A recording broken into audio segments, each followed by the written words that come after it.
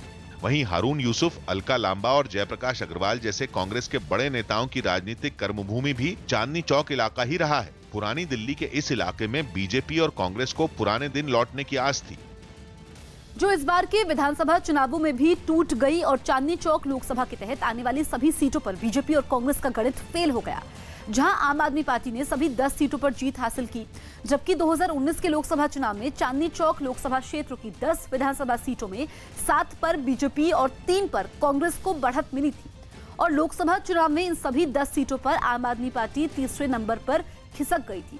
लेकिन विधानसभा चुनावों में बाजी आम आदमी पार्टी के हाथों में ही रही, जिसने 2015 में भी चांदनी चौक लोकसभा क्षेत्र की सभी 10 सीटें जीती थी। इससे पहले 2013 के विधानसभा चुनावों में 10 में 4 सीट आम आदमी पार्टी, 3 सीट बीजेपी और 2 सीट कांग्रेस ने जीती थी, जबकि मटिया महल सीट पर तब जेडीयू के टिकट पर शोएब इकबाल जीते थे।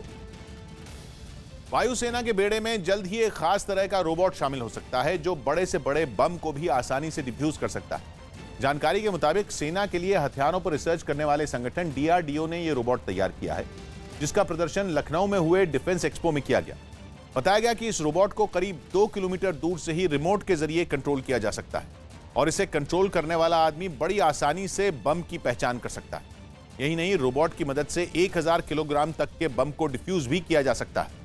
इससे पहले जवान ही बम को डिफ्यूज करते थे, जिससे उनकी जान को खतरा बना रहता था, लेकिन वायुसेना के बेड़े में ऐसे रोबोट के शामिल होने के बाद यह खतरा भी टल जाएगा। दिल्ली चुनाव में कांग्रेस का प्रदर्शन 2015 से भी खराब रहा। यही नहीं, पार्टी के कई बड़े नेता प्रचार में पूरी ताकत झोंकने के बाद भी हार गए। इसमें अरविंदर सिंह लवली का भी नाम रहा, जो गांधीनगर सीट से हार गए। हालांकि एक वक्त ऐसा था जब लवली को गांधीनगर सीट से हिलाना भी मुश्किल समझा जाता था। 1998 से 2013 तक ये सीट उनके पास रही थी, पर 2017 में वो कांग्रेस छोड़ बीजेपी में चले गए थे और ऐसा माना जाता है कि उनके इस कदम से पूर्वी दिल्ली में कांग्रेस कमजोर हो गई और इस बार तो उसका प्रदर्शन वहां और भी गिर गया। पूर्वी दिल्ली की तरह दक्षिण दिल्ली की 10 सीटों में भी कांग्रेस जीत की होड़ में कहीं नजर नहीं आई। संगम विहार और कालकाजी में तो कांग्रेस उम्मीदवारों की जमानत जब्त हो गई। इसमें संगम विहार से पूनम आजाद उम्मीदवार थी, जो बीजेपी से कांग्रेस में आए कीर्ति आजाद की पत्नी है, जबकि कालकाजी से शिवानी चोपड़ा भी हार गई, जो सुभाष चोपड़ा की बेटी है।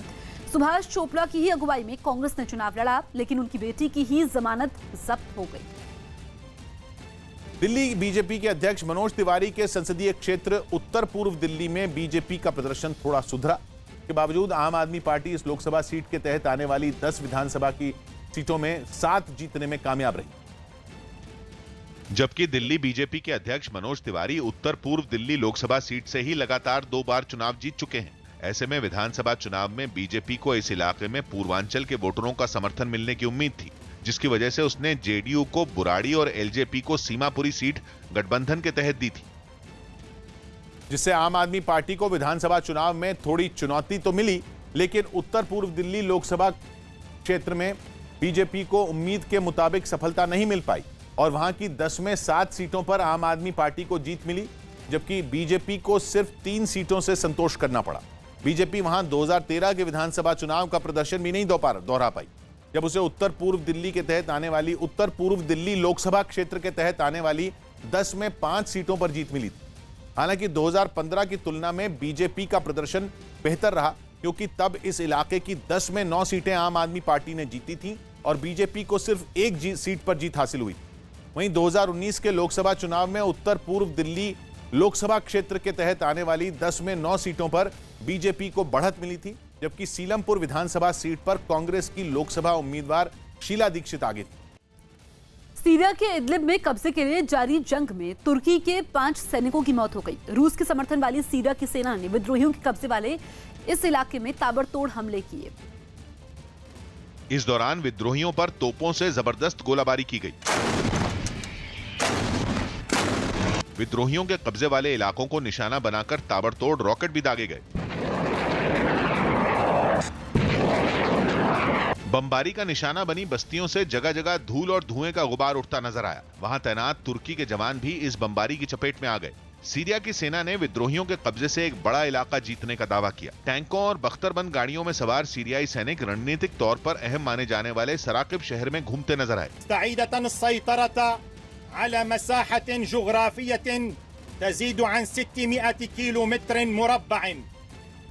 लेकिन इन हमलों में तुर्की के सैनिकों की मौत के बाद इलाके में तनाव और बढ़ गया। तुर्की भी विद्रोहियों के समर्थन में खुलकर उतर आया और उसने अपने सैनिकों को विद्रोहियों की मदद के लिए तैनात कर दिया। भारी हथियारों और टैंकों से लैस तुर्की के सैनिक विद्रोही लड़ाकों के साथ नजर आए। जयदी जिद्दन इंशाअल्लाह मुस्तमर्रीन लआखिर नख्तुद दम। तुर्की की मदद से लैस इन विद्रोहियों ने सीरियाई सैनिकों पर जोरदार पलटवार किया। विद्रोही लड़ाके आगे बढ़ रही सेना पर रॉकेट बरसाते नजर आए।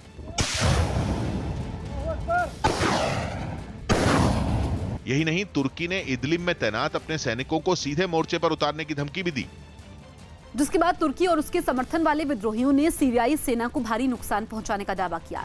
विद्रोहियों ने सेना के एक लड़ाकू हेलीकॉप्टर को मिसाइल दागकर मार गिराया, जिसका एक वीडियो भी सामने आया। इस वीडियो में रूस का बना एक MI-17 हेलीकॉप्टर लपटों से घिरा नजर आया। आग लगने के बाद पायलट हेलीकॉप्टर को उड़ाता रहा, लेकिन कुछ सेकंड के भीतर ही हेलीकॉप्टर बेकाबू हो गया। पायलट ने आखिरी दम तक हेलीकॉप्टर को संभालने की कोशिश की, लेकिन आग के गोले में तब्दील हो चुका हेलीकॉप्टर तेजी से नीचे गिरने लगा। हेलीकॉप्टर क्रैश होते देख पायलट ने उससे छलांग लगा दी, लेकिन उसका पैराशूट नहीं खुला। हेलीकॉप्टर के मलबे के साथ वो नीचे गिरने लगा। हमले के कुछ सेकंड के अंदर ही हेलीकॉप्टर क्रैश हो गया।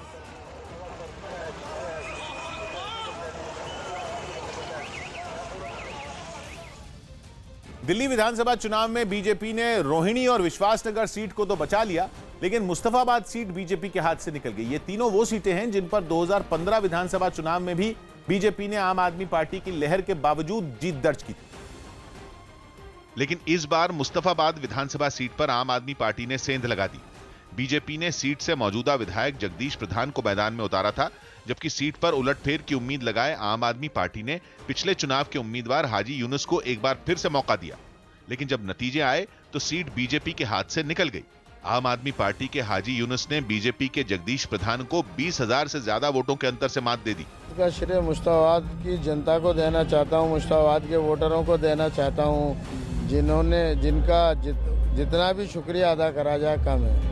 वहीं सीट पर हार मिलने के बाद बीजेपी उम्मीदवार जगदीश प्रधान भी मीडिया के सामने आए और उन्होंने शाहीन बाग का जिक्र करते हुए आम आदमी पार्टी पर निशाना साधा। तो नहीं, वो जीत गए हैं। बाकी यहाँ जो आज पोलिंग जो हुआ है वो शाहीन बाग की जीत हुई है और विकास की हार हुई है। मुस्तफाबाद विधानसभा सीट को आम आदमी पार्टी ने बीजेपी से छीन लिया, लेकिन दिल्ली में लहर होने के बाद भी आम आदमी पार्टी रोहिणी और विश्वासनगर विधानसभा सीट पर जीत दर्ज नहीं कर सकती। और दोनों ही सीटों पर बीजेपी ने पिछली बार की तरह इस बार भी जीत दर्ज की। विश्वासनगर विधानसभा सीट पर बीजेपी ने मौजूदा विधायक ओम प्रकाश शर्मा को अपना उम्मीदवार बनाया था, जबकि आम आदमी पार्टी ने अतुल गुप्ता की जगह दीपक सिंगला पर भरोसा जताया था। लेकिन बीजेपी ने दिल्ली में आम आदमी पार्टी की लहर होने के बावजूद लगातार तीसरी बार इस सीट पर कमल खिलाया। सीट पर जीत हासिल करने के बाद ओम प्रकाश शर्मा ने अरविंद केजरीवाल पर हमला बोला। मैं केवल यही कह सकता हूं कि केजरीवाल के ताबूत में ये समझो आखिरी कीलत ठुक चुकी है और जितने भी घोटाले और वो सारे हैं अब वो जनता के सामने आने वाले हैं। विश्वासनगर की तरह ही बीजेपी रोहिणी विधानसभा सीट को भी बचाने में कामयाब रही। बीजेपी ने सीट से मौजूदा विधायक विजेंद्र गुप्ता पर अपना भरोसा जताया था, जबकि आम आदमी पार्टी ने इस बार CL गुप्ता की जगह राजेश नामा बंसीवाला पर दांव खेला। वहीं कांग्रेस ने सीट पर सुमेश गुप्ता को टिकट दिया, लेकिन जब नतीजे आए तो बीजेपी के विजेंद्र गुप्ता ने लगातार दूसरी बार सीट पर जीत हासिल की। दिल्ली विधानसभा चुनाव में आम आदमी पार्टी को मिली जीत के बीच एक बच्चे ने सबका ध्यान अपनी ओर खींचा। ये बच्चा अपने माता पिता के साथ सुबह मुख्यमंत्री अरविंद केजरीवाल से मिलने उनके आवास पर पहुंचा। ये बच्चा केजरीवाल की वेशभूषा में नजर आया, जिसने सिर पर आम आदमी पार्टी की टोपी के साथ मफलर और चश्मा लगाकर रखा था। साथ ही वो एक पोस्टर भी बनाकर अपने साथ लाया था, जिसमें उसकी तस्वीरें दिखाई दी। इस मौके पर उसकी बड़ी बहन ने केजरीवाल के घर के बाहर फूलों से रंगोली भी बनाई। पूरी फैमिली बहुत बड़ी फ़ैन है उनकी, और बच्चों के लिए ये भी आने वाले टाइम में बच्चे प्राउड करेंगे कि हम बिल्कुल उन्हीं की तरह बने थे, और मैं चाहती हूँ कि बड़े होकर ये दोनों बच्चे बिल्कुल केजरीवाल जैसे ही बने। दिल्ली में बीजेपी का प्रदर्शन 2015 के चुनाव के मुकाबले जरूर सुधरा, लेकिन उसे उतनी सीटें नहीं मिली जितनी वो उम्मीद कर रही थी। 2015 में बीजेपी जहां 3 सीटों पर सिमट गई थी, वहीं इस बार वो 8 सीटों पर ही जीत दर्ज कर पाई। उसने बदरपुर, लक्ष्मीनगर, गांधीनगर, विश्वास नगर, रोहतास नगर, करावल नगर, गोंडा और रोहिणी सीट पर जीत हासिल की। इनमें गांधीनगर सीट से बीजेपी के अनिल कुमार वाजपेयी जीते, तो पहले आम आदमी पार्टी में जो थे और 2015 में इसी सीट से जीते थे। इसके अलावा जिन 8 सीटों पर बीजेपी ने जीत दर्ज की, उनमें 2 सीटें पहले से उसके पास थी। ये 2 सीटें रोहिणी और विश्वास नगर की हैं। वहीं 2015 में रोहतास नगर सीट से हार का मुंह देखने वाले जितेंद्र महाजन ने इस बार ये सीट जीत ली। 2015 में आम आदमी पार्टी की सरिता सिंह ने उन्हें हराया था, लेकिन इस बार जितेंद्र महाजन ने उन्हें मात दे दी। उत्तरी यूरोप में आए तूफान की वजह से कई जगहों पर हालात पटरी से उतर गए। इस तूफान की सबसे ज्यादा मार जर्मनी पर पड़ी, जहां तूफान करीब 140 किलोमीटर प्रति घंटा की रफ्तार से आया और तेज हवाओं के साथ हुई भारी बारिश की वजह से कई पेड़ उखड़कर सड़कों पर गिर गए। पेड़ गिरने से कुछ गाड़ियों को नुकसान पहुंचा और इसका असर पब्लिक ट्रांसपोर्ट पर भी पड़ा। सड़क बंद होने की वजह से कई लोग तूफान के बीच फंस गए, जिसके बाद राहत और बचाव का काम शुरू कर दिया गया। पहले सड़कों पर गिरे पेड़ों को काटा गया और फिर मशीनों की मदद से उन्हें सड़क से हटाया गया।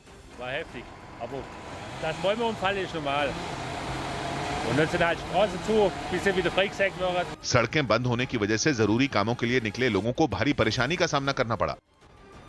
उत्तर प्रदेश के अमरोहा में लूट की वारदात को अंजाम देकर भाग रहे एक बदमाश को पुलिस ने मुठभेड़ के बाद गिरफ्तार कर लिया। आरोपी की शराब की दुकान में काम करने वाले एक आदमी से करीब 80,000 रुपए लूटने के बाद सभी बदमाश एक सफेद गाड़ी में जंगल की तरफ भागने लगे। जिसकी सूचना मिलने पर पुलिस ने बदमाशों की गाड़ी का पीछा किया और जंगल को घेर लिया। पुलिस के मुताबिक इस बीच एक बदमाश गाड़ी से नीचे कूद गया और उन पर फायरिंग करने लगा, जिसके बाद पुलिस ने भी जवाबी कार्रवाई की, जिसमें अरुण उर्फ बंटी नाम का बदमाश घायल हो गया। उसके पैर में गोली लगी थी। घायल बदमाश को पकड़कर पुलिस ने अस्पताल में भर्ती करवा दिया। जो बदमाश था उसने पैसे बचाने के चक्कर में पुलिस पर फायर किया और पुलिस ने भी जवाबी कार्रवाई की, जिसमें कि बदमाश को गोली लगी है। पकड़े गए बदमाश के पास से पुलिस ने करीब 48,000 रुपए और देसी कट्टा बरामद किया। हालांकि गाड़ी में सवार दूसरे बदमाश पुलिस को चकमा देकर भागने में कामयाब रहे। गुजरात के सुरेंद्रनगर में एक छात्रा के शारीरिक शोषण का मामला सामने आने के बाद लोगों का गुस्सा फूट पड़ा। शारीरिक शोषण का आरोप एक स्कूल के हॉस्टल संचालक पर लगा, जिसके बाद हॉस्टल में रहने वाली दूसरी छात्राओं के रिश्तेदारों ने जमकर हंगामा किया। घटना के बाद गुस्साए लोगों ने हाईवे को जैम कर दिया और टायर जलाकर अपना विरोध जताने लगे। आरोप है कि इस बीच प्रदर्शन कर रहे लोगों ने सड़क पर खड़ी कई गाड़ियों में तोड़फोड़ भी की। इससे पहले कुछ छात्राओं और उनके घर वालों ने स्कूल में भी हंगामा किया और वहां खड़ी स्कूल बस पर पथराव किया। कुछ लड़कियां स्कूल की खिड़कियों पर पत्थर बरसाती नजर आईं। हंगामा कर रहे सभी लोगों ने आरोपी हॉस्टल संचालक पर जल्द कार्रवाई की मांग की। दिल्ली में आम आदमी पार्टी की ऐतिहासिक जीत पर सीएम अरविंद केजरीवाल के परिवार ने भी खुशी जताई और समर्थन के लिए दिल्ली की जनता का आभार जताया। हमारे साथ हैं सुनीता केजरीवाल जी, अरविंद केजरीवाल जी की पत्नी। सुनीता जी, पहले तो आपको बहुत बहुत शुभकामनाएं आज के दिन की। Thank you so much. और दिल्ली की जनता ने आज आपको बहुत बड़ा तोहफा दिया है। Seriously proud of Delhi, proud of Delhi. सच की जीत कराई है और मेरे को इससे बड़ा तोहफा नहीं मिल सकता था। आपके पति का भी बहुत बड़ा योगदान है इस तोहफे को दिलाने में। वो तो है, बिल्कुल है उनका, और जनता जनार्दन है, जनता ने उसको बिल्कुल सपोर्ट किया है। जनता ने काम पर वोट दिया है, हस्बैंड ने काम किया, जनता ने सपोर्ट किया, जीत हो गई। हर्षिता अरविंद केजरीवाल जी की बेटी हैं और इस बार हर्षिता ने उनकी सीट की जिम्मेदारी अपनी मम्मी के साथ संभाली हुई थी। हर्षिता, कैसा रिस्पांस मिलता था दिल्ली की जनता का? जो रिस्पांस अभी आपको देखने को मिल रहा है एकदम ऐसा रिस्पांस होता था, सभी लोग एकदम साथ होते थे। इनफैक्ट वो लोग कहते थे कि आप क्यों आ रहे हो, हम लोग तो एकदम आपके साथ है। एंड हम बहुत खुश हैं जो काम हुए हैं दिल्ली के अंदर एंड फुल्ली सपोर्ट करते हैं। अरविंद केजरीवाल के बेटे पुलकित भी हैं और पुलकित के लिए ये खास महत्वपूर्ण इसलिए भी है कि पहली बार उन्होंने अपना वोट दिया और अपने वोट से अपने पिताजी की सरकार भी बनवाई। पुलकित वोट तो पिताजी की पार्टी को दिया था? हाँ, नहीं दिया था। ये हालांकि मुझे पूछना नहीं चाहिए। नहीं दिया था मैंने। तो आपको लगता है कि आपका पहला वोट काम आ गया? बिल्कुल काम आया। आरएसएस नेता इंद्रेश कुमार ने आम आदमी पार्टी को बधाई दी। आरएसएस नेता इंद्रेश कुमार ने दिल्ली चुनाव में जीत दर्ज करने पर आम आदमी पार्टी को बधाई दी। साथ ही उन्होंने बीजेपी के खराब प्रदर्शन पर आत्ममंथन करने की सलाह दी। कहीं ना कहीं सीट उनकी कम पड़ी, अब उन्होंने इसका एनालिसिस करना चाहिए। भोपाल में भीम आर्मी के चीफ चंद्रशेखर आजाद ने नागरिकता संशोधन कानून के खिलाफ प्रदर्शन में हिस्सा लिया और दिल्ली चुनाव में बीजेपी को मिली हार के बहाने केंद्र सरकार पर हमला बोला। आज ऐसा करंट लगाया कि शक्लें नहीं दिखाएंगे आगे मीडिया को। बिहार के छपरा में गांव के करीब 20 घरों में भीषण आग लग गई, जिस पर दमकल विभाग के कर्मचारियों ने कई घंटों की मशक्कत के बाद काबू पाया। यूपी के एटा में पुलिस ने एक महिला को सास की पिटाई करने के मामले में गिरफ्तार कर लिया। ये कार्रवाई बहू के जरिए सास की पिटाई का वीडियो सोशल मीडिया पर वायरल होने के बाद की गई।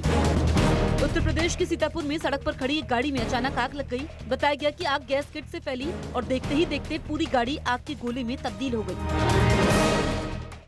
दिल्ली चुनाव में आम आदमी पार्टी की शानदार जीत के बाद कांग्रेस और बीजेपी के बीच बयानबाजी का सिलसिला शुरू हो गया। बीजेपी ने अपने खराब प्रदर्शन का ठीकरा कांग्रेस पर फोड़ने की कोशिश की और बीजेपी नेता शाहनवाज हुसैन ने कांग्रेस पर चुनाव में आम आदमी पार्टी की मदद करने का आरोप लगा दिया। कांग्रेस पार्टी ने एक तरह से समझौता कर लिया था हिडन, इसलिए नहीं तो आंकड़े कुछ और ही आते। इसके बाद कांग्रेस ने भी पलटवार किया और बीजेपी के आरोपों को अपनी हार से ध्यान भटकाने की कोशिश बता दिया। ये इल्जामात वो लोग लगा रहे हैं जो दिल्ली में ध्रुवीकरण, नफरत, बंटवारे के माहौल बनाकर सत्ता पाने का स्वप्न देख रहे थे। मध्य प्रदेश के देवास में कुछ किसानों ने अपनी मांगे पूरी न होने पर राज्य सरकार के खिलाफ प्रदर्शन किया। विरोध जताने के लिए प्रदर्शनकारी अपने साथ एक भैंस लेकर वहां पर पहुंचे और उस पर एमपी सरकार लिखकर उसके आगे सांकेतिक बीन बजानी शुरू कर दी। कुछ किसान भैंस के आगे बैठ गए, जबकि कुछ खड़े होकर विरोध करते रहे। कर्ज माफी और फसलों की बीमा की रकम देने समेत कई मांगों पर किसानों ने प्रदर्शन किया और राज्य की कमलनाथ सरकार के खिलाफ काफी देर तक नारेबाजी भी की। जब तक जुल्म करेगा, टप्पा टप्पा खून उठेगा, इंकलाब के नारों से। प्रदर्शन कर रहे किसानों ने राज्य सरकार से जल्द उनकी मांगों पर ध्यान देने की अपील भी की।